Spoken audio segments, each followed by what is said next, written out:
Why, hello there, everyone. Welcome back to another Dragon Ball Z Dokkan Battle video. My name is DFree. Here today, we have a brand new event called Infinite Dragon Ball History. So if you guys enjoyed today's video, hit that subscribe if you're new for more content. We are going to talk about this. We're going to speculate. We're going to theorize and just discuss it. So I hope you guys enjoy, and be sure to join in the discussion down below in the comments to let me know what you guys think this will be, how this will be implemented, what you're looking forward to as far as this is concerned, team ideas you want to try out. Obviously, it's incredibly early, very, very preliminary info here, and we'll have to go from there. But if you guys enjoy Dokkan content, make sure you do hit the subscribe for more here on the channel. Also, alongside that, today's video like goal will be 1,000 likes if you enjoy the content on the channel as well. So I want to say in the very beginning, we're just about a minute in, so don't get mad at me. We don't have information on when it comes out. It just doesn't say. Once upon a time, we used to be able to tell that stuff. They stopped putting end dates on these events, so we don't know when that's coming up yet. So it just says coming soon. Typically, when an announcement pops in, it's a couple of days later that we actually do get the information and the actual event comes in. So next thing I want to mention is that as of right now, I haven't seen any announcement on the Japanese version. So obviously that doesn't mean it's not going to come, and it's not going to come at the same time. It could come later or whatever the case is, but I assume we're going to get the announcement for this tomorrow morning, generally, like 7 a.m. Pacific time or something like that. That's generally when they go ahead and update that information on the Japanese version of the game. So stay tuned for that. But regardless, though, new event. Let's go ahead and read the post. And just full disclosure, we're going to go ahead and probably read the post multiple times so I can really wrap my head around it. So a new event is coming soon. Engage in a series of fierce battles with multiple powerful enemies. A new extremely challenging event is coming soon. Again, the event is called Infinite Dragon Ball History. That Shenron is looking majestic. Defeat the boss of each phase to obtain rewards. Alright, a new extremely challenging event will be available soon. In the event, even if you fail to clear the stage, you can still obtain corresponding mission rewards upon clearing each phase. Okay, that's interesting. Strengthen your team and get ready for this new event. So, okay, so that's interesting because that part there says, even if you lose, you still get rewards. This sounds like a survival type of mode to me. Like, it sounds like, okay, because the way they're saying it is multiple enemies, right? Multiple phases of enemies, ultimately. And don't worry, even if you lose, you still get corresponding rewards based on where you got, like how far you got into it. Again, it sounds like it's not even... Okay, I'm not going to say it doesn't sound like it's made to be beaten, because obviously they want you to beat it. But it just sounds like get as far as you can and go from there. You get rewards based on what you get, which is something... How far you get. This is something that's new as well to the game. Like, we've had similar types of events, like the Goku event I'm going to talk about in a little bit. I guess it's kind of similar. But this one is the only one I think that's popped up in the game where... Obviously, it's going to have progressive difficulty, and again, if you lose, you lose, but that's fine. It's not a bad thing. You don't get nothing, right? You don't get nothing, and it's specifically designed in a way that seems like it would be some sort of survival type of mode.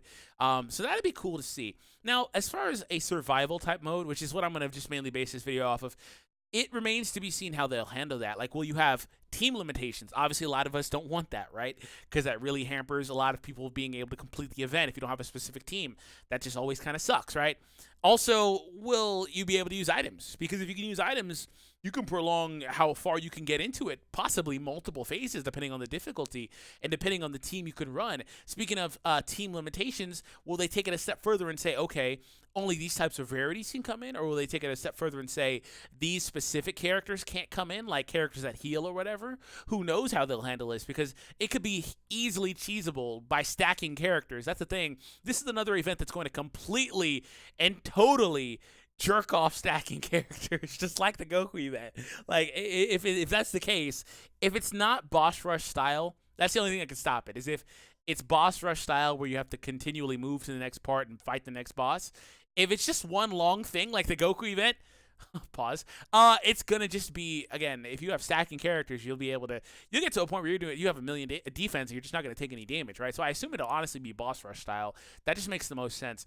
Okay, so it sounds like it'd just be, if that's the case, it sounds like it'd be a glorified, what is that, time attack or whatever that mode in Dokkan is called, that they completely based off of YouTuber races. I'm just joking. Whatever that's called, that survival mode that they kind of just, that time mode or whatever, that they had the whole like live thing for once upon a time. So yeah, we'll see. But that's mainly what I'm thinking about, especially because, again, the reward system, you still get something. Obviously, it's not going to be something you can limitlessly do, but I assume that the more often, like, they'll have, like, rewards based on however far you get, yeah, but you can kind of proceed from there. In before, this is Battlefield 1.0. Boy, would that throw me for a loop if they decided to take the scrapped Battlefield 1.0 and implement it as something entirely different. Oh my God. So for the people that don't know, Battlefield 1.0 is a mode. I'm going to talk about this very briefly and we'll move on. That was the original version of Battlefield. It was the beta of Battlefield, or Virtual Dokkan Ultimate Clash on the global version. That's what Battlefield is. It was the beta version. It played nothing like how it is now. It was a tower defense type side-scrolling mode. It played entirely different from traditional Dokkan and like how the new Battlefield goes and stuff like that. It got completely scrapped and they just moved on. So Battlefield was gone for like 8 months to a year. At that point, they made Ginyu Force, the physical type, pretty much the most exclusive card in the game because either you had them or you didn't, right? For almost a year, pretty much. And then they brought it back, and it was how it is now. So yeah, that'd be crazy, crazy, crazy. Let me know if you guys will like that. I know. Okay, so let me say this. Every time I mention Battlefield 1.0 or I showed gameplay for it or whatever, global players always say, oh yeah, that'll be real fun. I don't mind that. That sounds cool. Because they never got the chance to experience it. It never made its way because global always just gets the finished products of stuff.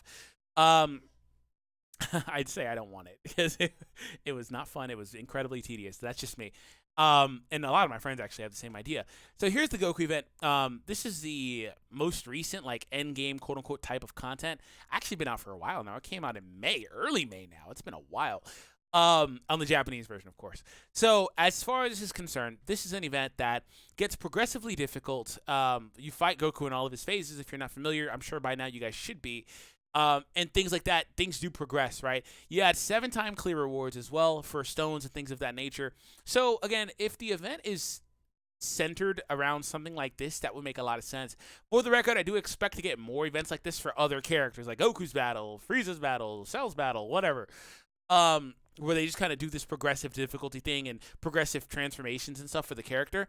But like I said, if the event is themed like this, you can just cheese it with stacking. Like they even mentioned the weakness is stacking attack and defense. Like this event was made for transformations to be obtainable easier for like characters like Vegito and Gogeta to transform easily, the LRs. And then on top of that, the stacking characters to finally get a place in the game because limitless stacking is only good to a point versus other content. But like I said earlier, if it's just Battlefield, not Battlefield, or Battlefield for the matter too, right? If it's anything different, like Battlefield style, like that UI where you stop, choose your characters again and move on, or if it's like Boss Rush where you take one team and just end the fight, move on to another fight entirely, that'd be an entirely different thing. But if it's one long thing like this, pause again, it'll be really good for those types of characters. And the last thing I want to mention is the team aspect. They say strengthen your team and get ready for this event. Obviously, they mention one team because there's no S there, but that's incredibly vague and not something to really worry about. But there is also the whole element of like Battlefield where they say, oh, take X number of characters into this. I wonder if they can implement something like that in this, or if they're really going to say take one team and go all the way through it, which obviously would make most sense if it is a survival type of mode. So again, there's a whole lot to see. Within a couple of days, we'll have more information. Okay, so this pretty much solidifies for me that we're gonna get a part 2 data download like really soon. Tomorrow, over the next couple of days, we're getting that part 2 data download. So stay tuned. Again, hit that subscribe if you guys enjoy the content on the channel and you would like to see more. Be sure to hit the thumbs up and join the conversation down below in the comments. Until next time, everybody, take it easy and peace out.